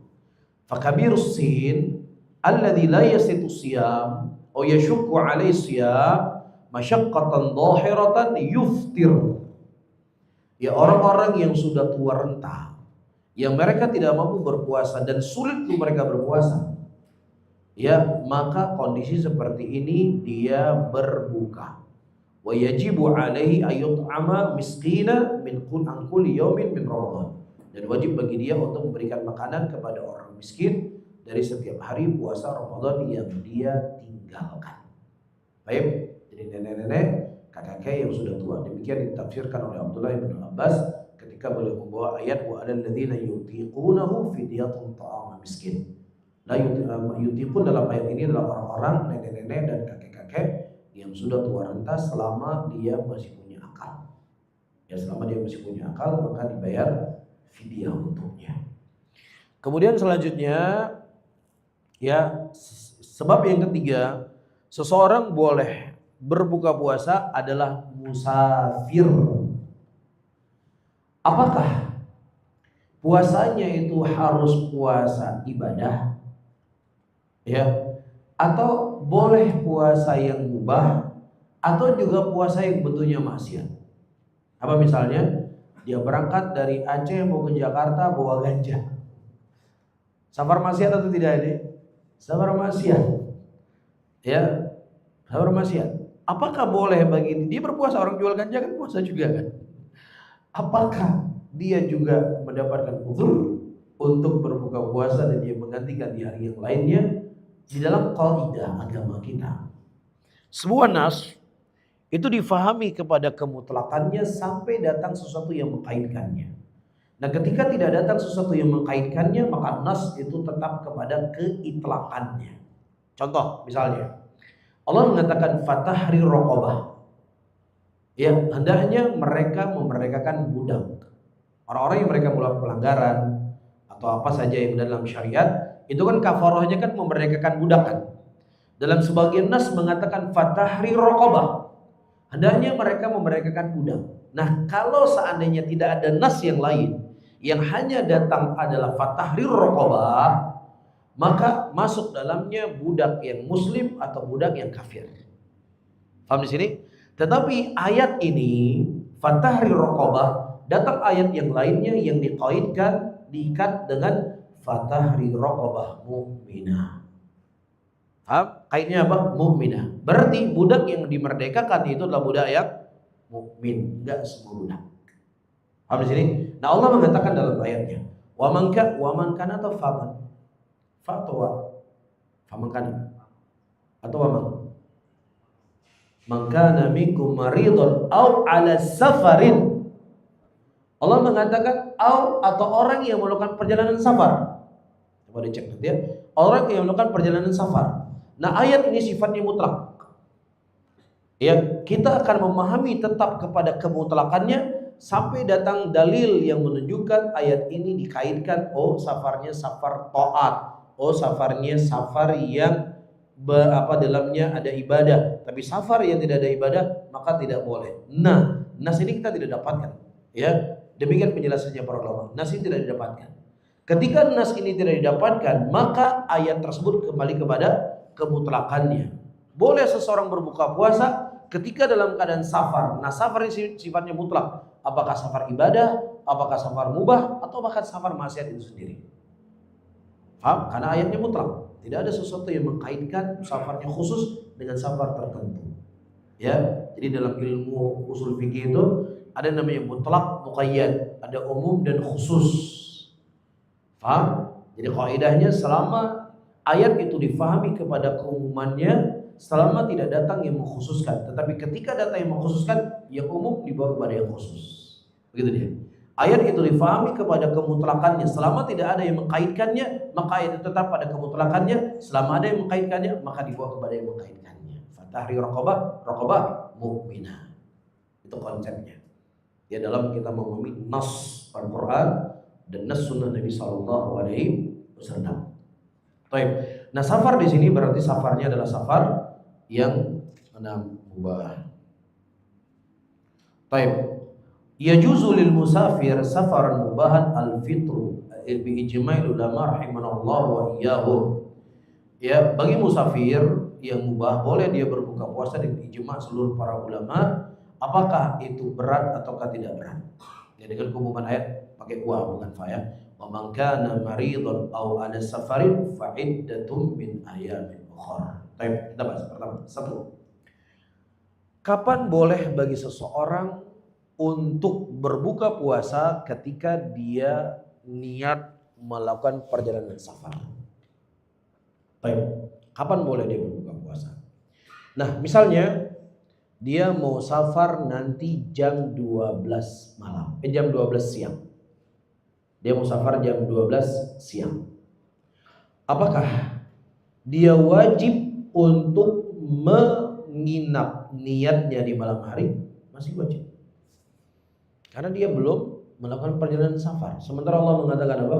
Faman syahida minkumul syahra falyasum. Barang siapa yang seseorang menyaksikan bulan Ramadan maka dia berpuasa. Di antara bentuk puasa adalah niat yang harus ada bersamanya. Ini 1. Jadi nggak bisa dia, wah saya besok mau safar jam 12 siang. Kalau begitu saya nggak perlu niat dan saya juga nggak perlu sahur, nanti jam 7 saya mau sarapan. Nggak bisa mas. Nggak bisa. Paham? Karena di antara jam 7 ke 12 itu masih lama sekali. Anda harus imsak. Anda harus menahan diri dan wajib Anda menginapkan niat Anda walaupun Anda akan melakukan perjalanan safar nanti jam 12 siang. Baik. Nah, kapan boleh dia berbuka? Abdullah bin Abbas radhiyallahu taala anhu mengatakan ketika semuanya hal-hal yang akan dia lakukan sudah siap. Mobilnya sudah hidup, baju-baju sudah ada semuanya dan lain sebagainya, dia tinggal berangkat, maka boleh bagi dia untuk berbuka di situ. Ya kira-kira antum mau naik pesawat jam 12 siang ya. Kira-kira jam berapa dari rumah? Jam 9 ya. Jam 9 antum sudah siap-siap semuanya, mobil sudah siap, barang-barang sudah siap, baju sudah. Bismillah, baru boleh makan. Paham? Jangan sahurnya nggak makan. Jangan habis subuh langsung makan. Nggak boleh. Karena apa? Faman syahida minkumul syahra falyasum. Barang siapa yang seorang menyaksikan bulan Ramadan wajib dia berpuasa. Nah, puasa itu dimulai dari mana? Dari tulul fajri ila ghurubi syams. Ketika terbitnya matahari, Anda di situ wajib berpuasa. Anda belum safar. Sebagian para ulama mengatakan dia boleh berbuka ketika dia sudah keluar dari batasan kota. Untuk tinggal di ini Depok ya. Ini Jakarta Selatan atau Depok? Jaksel coret ya. Ya, nah ini Depok. Nah, Depok antum pergi ke bandara. Di mana sudah keluar batas keluar kota. Nah, di situ antum boleh berbuka puasa alal qaul sebagian para ulama. Tapi qaul Abdullah bin Abbas di rumahnya antum selama antum sudah siap dengan safarnya antum, maka apa? Ya, antum baru boleh. Tapi kasus kemudian antum berangkat ke bandara, qadarullah masyafa'al, ketinggalan pesawat. Ketinggalan apa? Pesawat. Ya, akhirnya pesawatnya baru ada besok. Kemana tuh? Pulang atau nggak pulang? Pulang. Sampai ke rumah jam 2 siang. Apakah dari jam 2 siang sampai dikumandangkan adzan kita boleh makan dan minum? Antum sudah buka tadi? Boleh nggak makan dan minum? Nggak boleh. Walaupun puasa antum sudah batal, antum sudah jadi mukim kembali.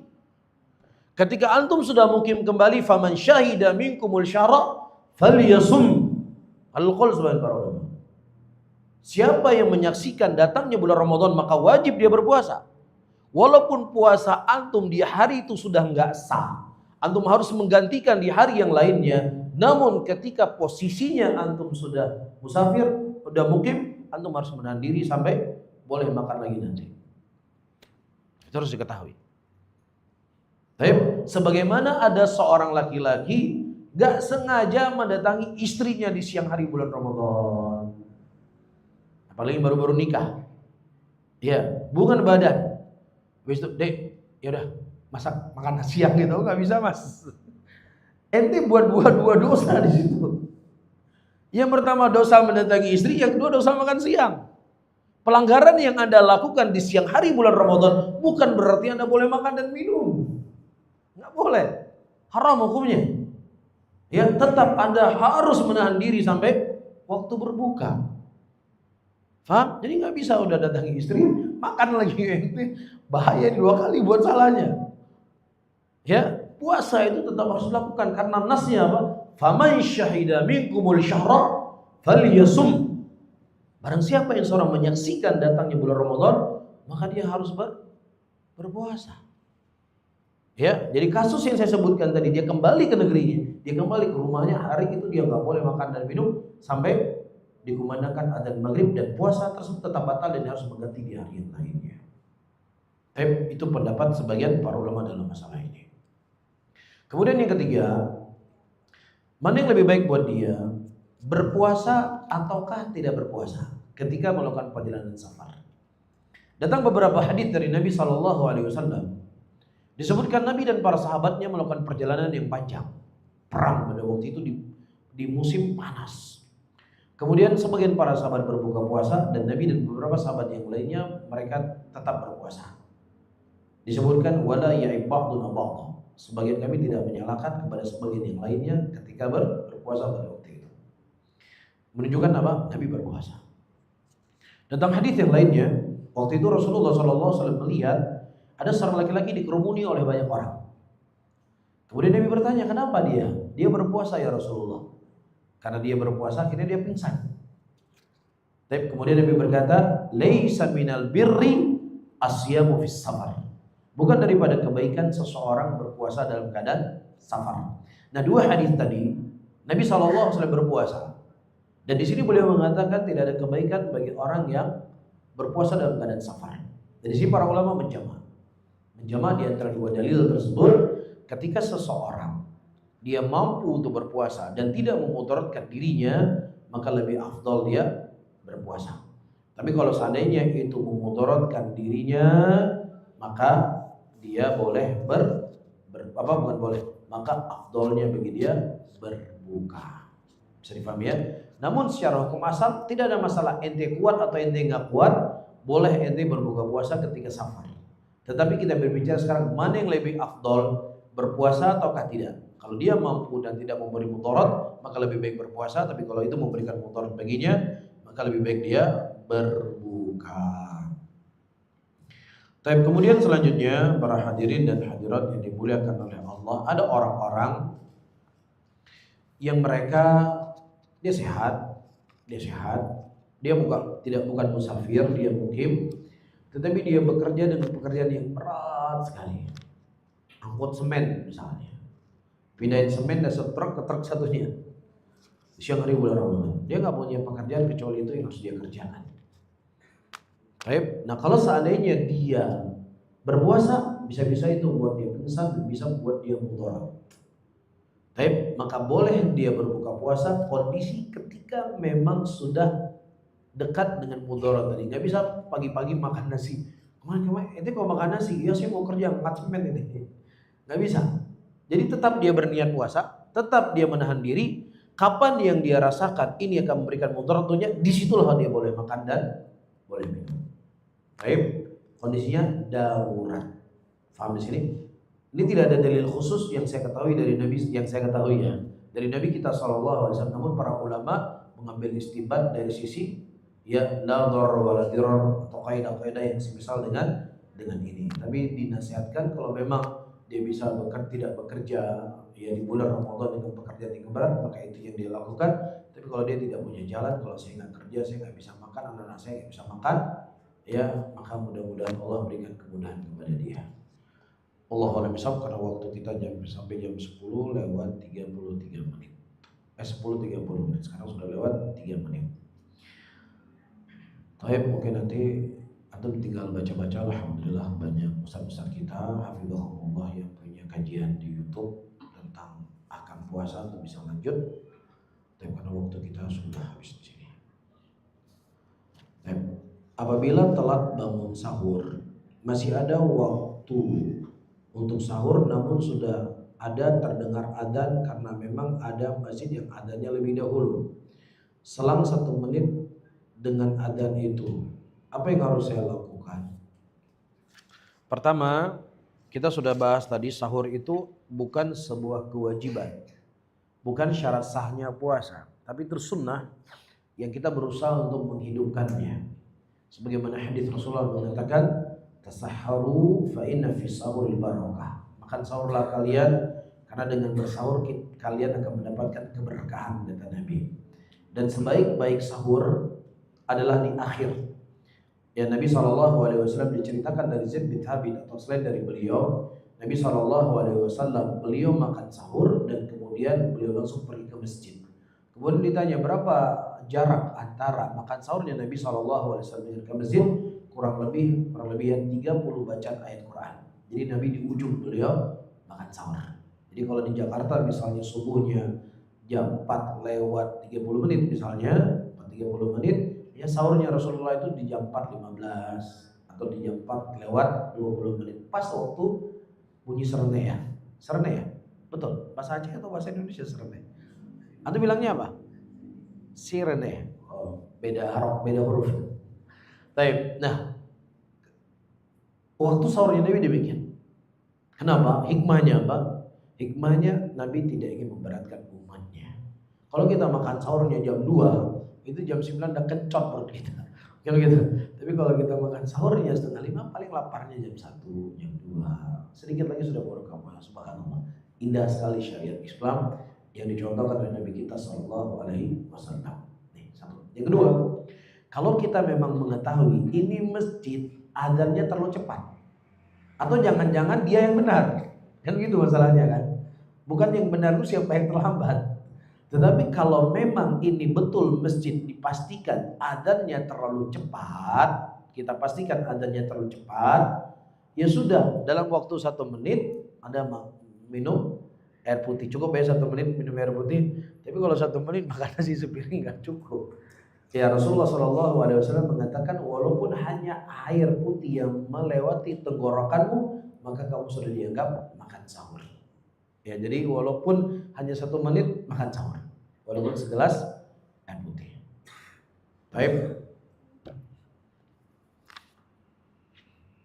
Assalamualaikum warahmatullahi wabarakatuh. Apakah ibu hamil menyusui yang tidak berpuasa di bulan Ramadan membayar fidyah saja atau wajib mengganti? Jazakallahu khairan. Perkara ini memang ada perkara khilaf di kalangan para ulama.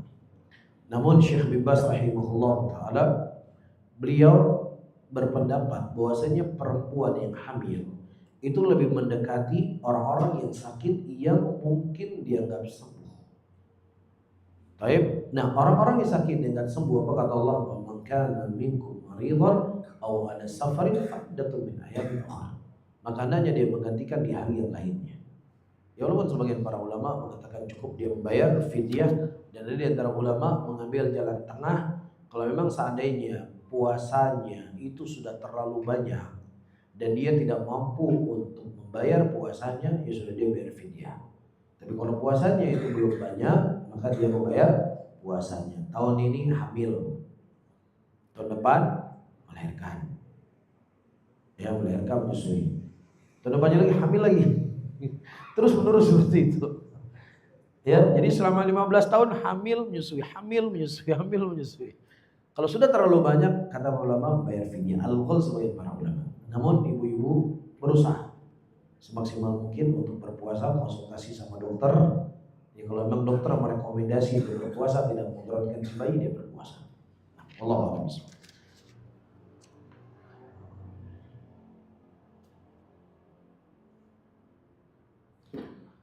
Syarat wajib puasa ada poin berakal. Tadi disebutkan kalau pikun tidak diwajibkan untuk berpuasa, sedangkan pikun kadang dalam keadaan tidak sadar. Ustadz, apa bedanya pikun dan tidak berakal? Pikun tidak sadar. Gimana pikun tidak sadar maksudnya? Jadi akal ya. Akal itu adalah ya sesuatu yang memang seseorang, jadi ada sesuatu definisi. Semakin didefinisikan kita jadi bingung gitu. Ya, itu disebutkan oleh para ulama fikih. Ya, sesuatu perkara yang jelas didefinisikan malah jadi lebih bingung ya. Langit, apa itu langit? Ya udah, ini nggak usah definisi apa itu langit, udah jelas itu sudah. Ya, nah akal sudah paham ya, berakal ya. Nah, akal itu dikeluarkan daripada orang yang kurang berakal, anak-anak kecil. Dia belum berakal yang sempurna. Orang gila, dia juga tidak berakal dengan sempurna.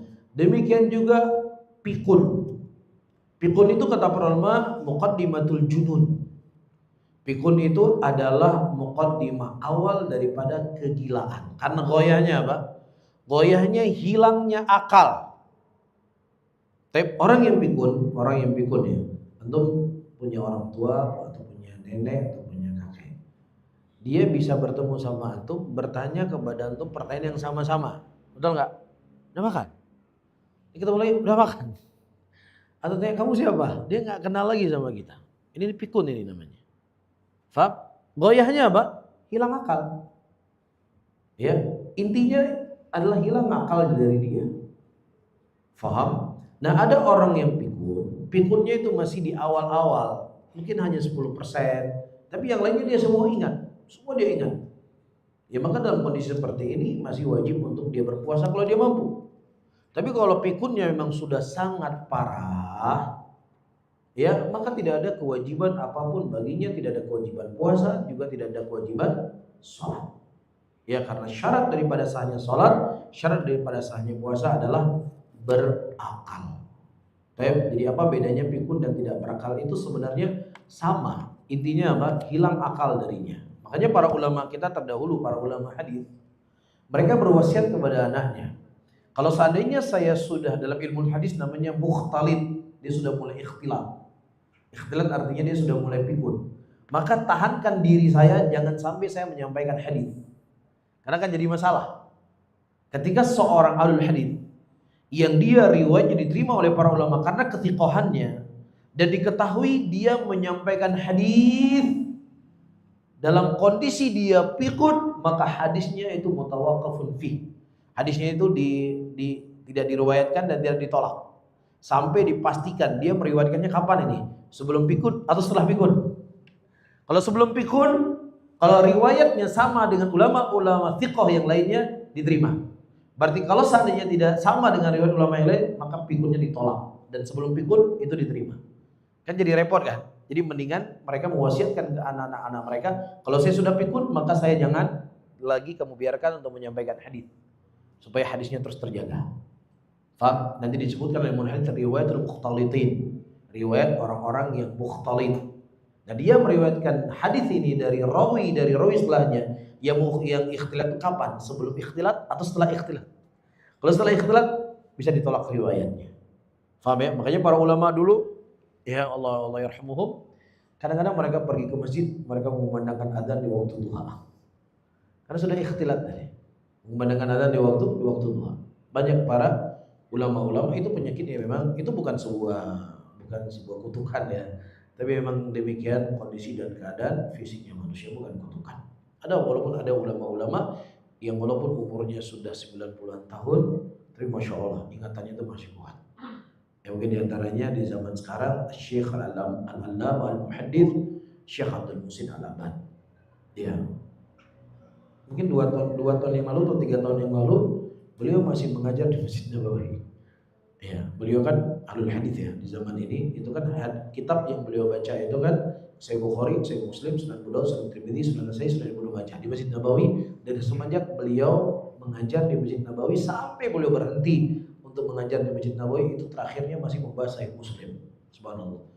Ya, hari-hari sebelum beliau di stop mengajar dia masih bawa hadis. Qala Imam Muslim rahimahullah, qala Abdullah bin Maslam al-Qanabi bukan fulan bin fulan. Qala Imam Malik bin Anas, Abu Abdillah bin kada wa kada. Masya Allah, masih ingat semua rijal hadis. Tapi ada ulama-ulama memang sudah ikhtilat.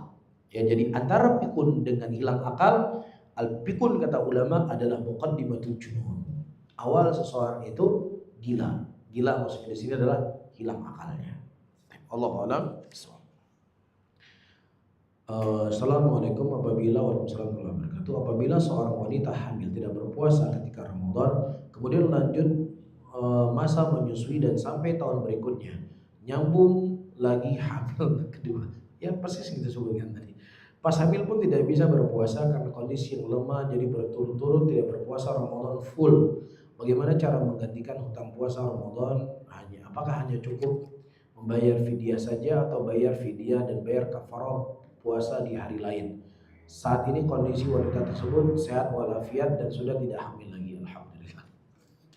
Tapi seperti saya sebutkan tadi, sebagian ulama mereka mengatakan tetap wanita yang hamil dan menyusui dia tetap wajib membayar puasa karena dia lebih mendekat dengan orang-orang yang sakit yang mungkin dianggap sembuh. Ini yang dirojikan oleh Syekh bin Baz rahimahullahu taala. Walaupun sebagian ulama udah dia membayar fidyah,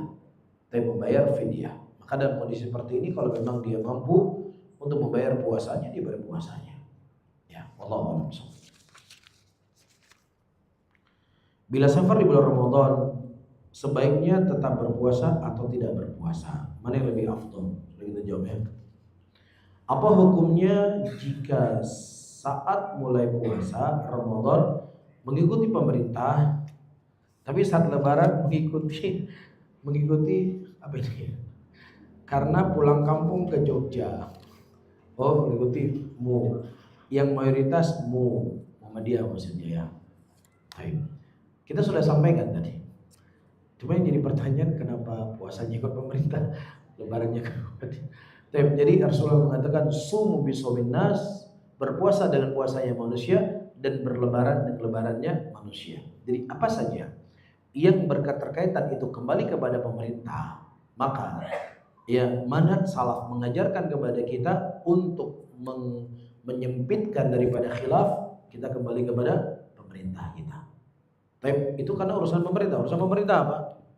Menentukan Ramadan, menentukan puasa, menentukan lebaran, menentukan jihad, khutbah Jumat, mimbar Jumat itu punya pemerintah.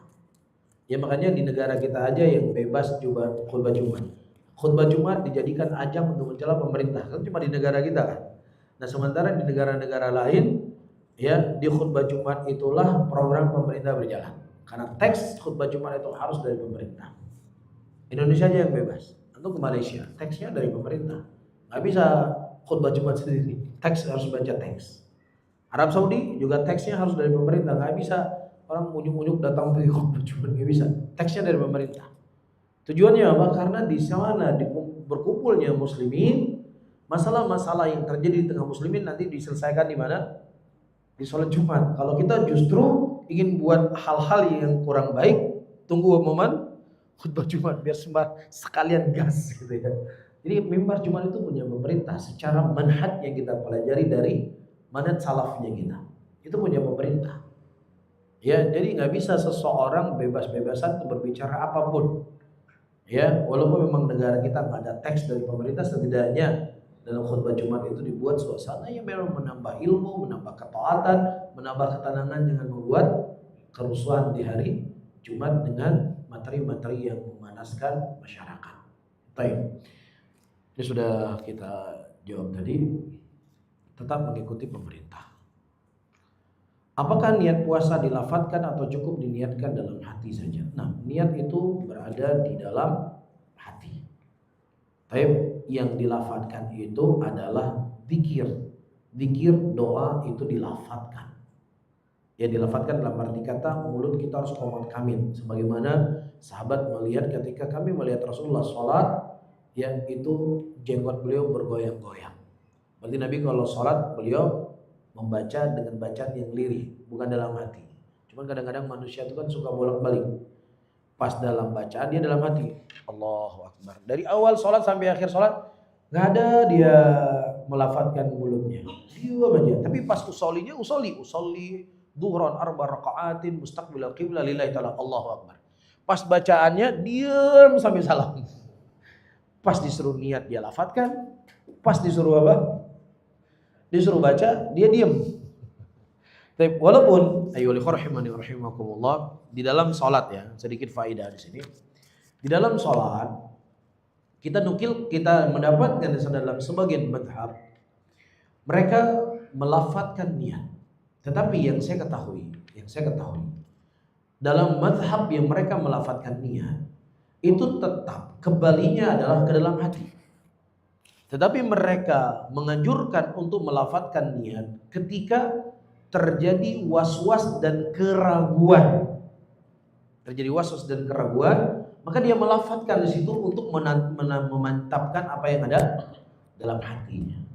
Baik. Jadi kalau misalnya dia berniat dalam hatinya adalah sholat zuhur dan kemudian ketika dia lafadzkan usolli asron, mana yang diambil? Dalam niat, dalam hati atau lafadz? Dalam hati.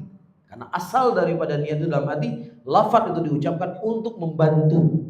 Dan bisa saja kadang dia salah ucap, namun tetap yang kembalinya ke dalam hati. Jadi yang saya baca, yang saya ketahui ulama-ulama yang membolehkan untuk melafadzkan niat, tetap mereka mengatakan niat itu dalam hati, tapi dilafadzkan untuk menambah keyakinan ketika dia datang was-was. Ya, dan demikian juga puasa, makan puasa dengan Anda makan sahur, bangun sahur untuk ngapain bangun sahur? Ngapain bangun sahur kalau untuk berbuka puasa atau di bulan Ramadan? Ya udah, Anda kan ingin berpuasa, makanya makan sahur kan. Jadi itu sudah dianggap sebagai niat, jadi tidak perlu untuk dilafadzkan. Assalamualaikum warahmatullahi wabarakatuh. Apakah boleh tetap berpuasa jika melakukan safar dengan pertimbangan perjalanan safar mudah, misal naik pesawat? Kalau boleh. Kita sudah membahas tadi kalau boleh. Tapi yang afdolnya tergantung kondisi dan keadaannya. Jika kita merasa agak sakit, boleh nggak kita berpuasa dulu dan berharap bisa puasa sampai selesai? Nah, kalau memang kondisinya sakitnya itu adalah kondisi yang tidak memudaratkan dirinya untuk berpuasa, tidak ada masalah dia mencoba.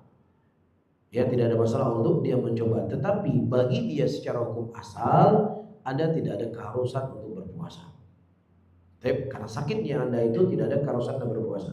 Anda tidak berdosa ketika Anda tidak niat. Ya, Anda tidak berdosa ketika Anda di pagi hari Anda sudah makan. Tapi walaupun Anda mampu berpuasa sampai jam 10, nggak ada masalah. Anda tidak berdosa. Tetapi ketika Anda ingin mencoba untuk berpuasa pada hari itu, ya tidak ada masalah.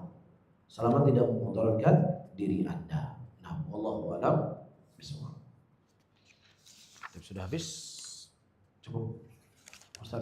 Ya, mungkin ini yang bisa saya sampaikan. Mudah-mudahan bermanfaat untuk saya sendiri dan juga kepada antum semuanya. Ya, saya tutup kalau tidak ada yang lain. Subhanallah wa bihamdika asyhadu an la ilaha illa anta astaghfiruka wa atubu ilaik. Wassalamualaikum warahmatullahi wabarakatuh. Kami ucapkan jazakumullah khairan katsiran kepada Ustaz Haris Abu Naufal atas penyampaian materi yang telah disampaikan.